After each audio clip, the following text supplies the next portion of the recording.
This is a great story, this story about Mary of Bethany.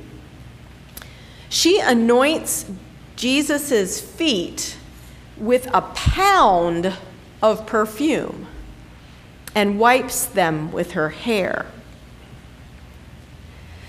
So first of all, this is a story about extravagant love and extravagant generosity.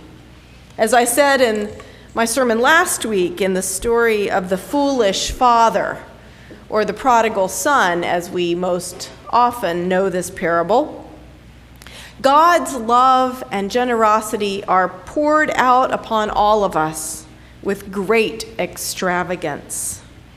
And perhaps that extravagance sometimes seems to us a little unnecessary, a little over the top, a little embarrassing even.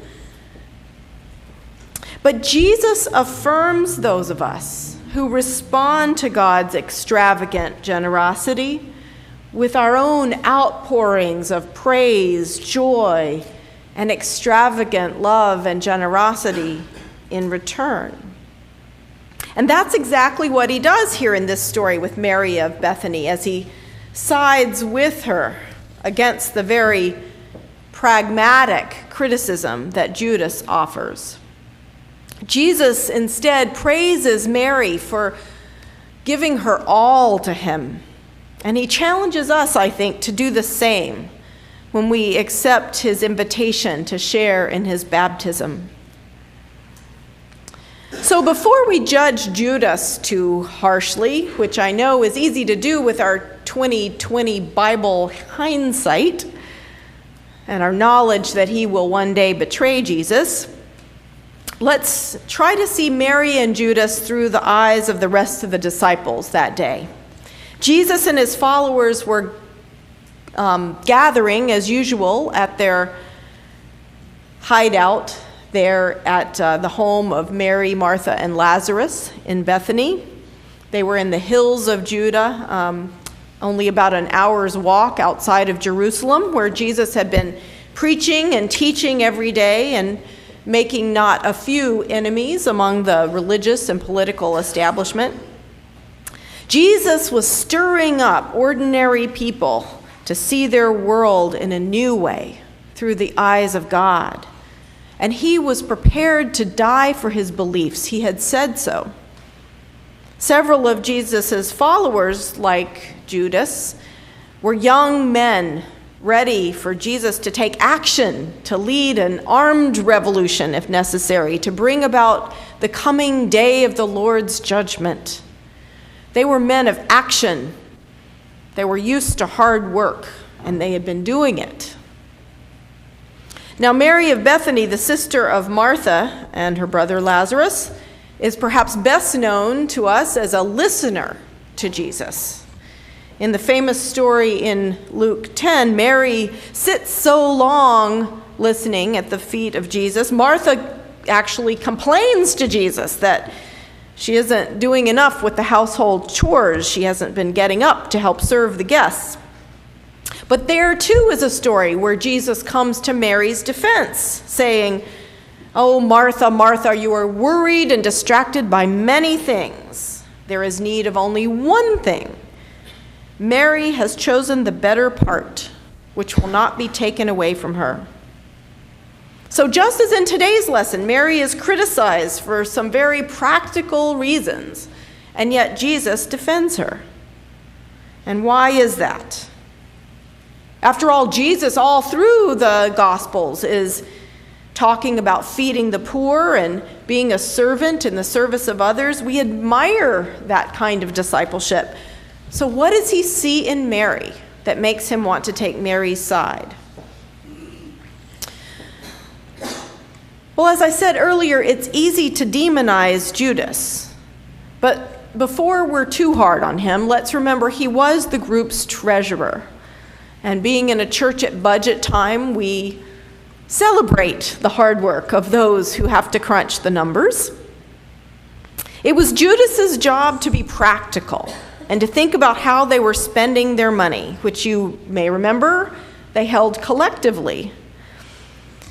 We suspect it was probably a later Bible editor who added the part about Judas not caring about the poor and really being a thief.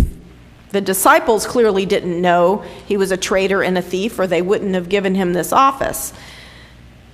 So in this story, the disciples are silent, but they probably were as shocked as Judas at what Mary was doing there. They probably agreed with Judas about this unbelievable excess of female emotion and their precious resources being wasted upon one man's dirty feet. So as you may know from the story of Jesus washing the disciples' feet at the Last Supper, it was a point of hospitality to have a servant in a home wash the feet of guests who came for dinner. People walked around all day on sandals, on dusty roads. They had dirty feet. But it was not typical for anyone to dry feet with a woman's hair. Remember, when Jesus washed the disciples' feet, he first tied a towel to his waist. Wiping feet with hair was an act of great intimacy in a culture where even today, women's heads remained covered because the hair on the head was seen to be too sexually provocative to be seen. So to do this act would have seemed to them wildly inappropriate. And also, although a wealthy host might provide a small amount of some perfumed creams or ointments for calloused heels and blisters on his guests, to use 1 pound of pure nard on one man's feet was a lot more than just costly. It was excessive in the extreme. The smell alone had to be overpowering, probably sickly sweet. And when Judas says it should be sold for 300 denarii and the money given to the poor, that's easy to fly past us, or we're likely to think, oh, that's about $300 worth, a lot of money.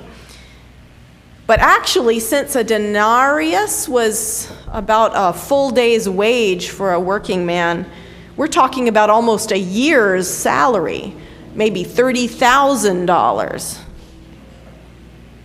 And besides that, nard was to them something used to embalm the dead, essentially, something to wrap the body, anoint the body with before it's wrapped for burial. And after all, Jesus says this is what was being saved for his funeral. So Mary was giving in, you see, to premature grief, a death that Jesus had been describing, that he would go willingly to be arrested and crucified. A horrific execution that would typically deny the grieving family the opportunity to claim a body or anoint it and wrap it for decent burial.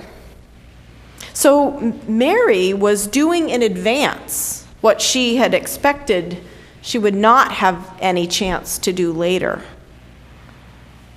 She was not holding back anything, but giving her all, literally throwing herself and her life savings on Jesus. And to those of us who are holding back, who are prone to hold back like Judas, to be practical, that public display of affection was inappropriate, excessive, and embarrassing, kind of like an old-timey altar call. But it makes me wonder, what are we holding back in our relationship to Christ?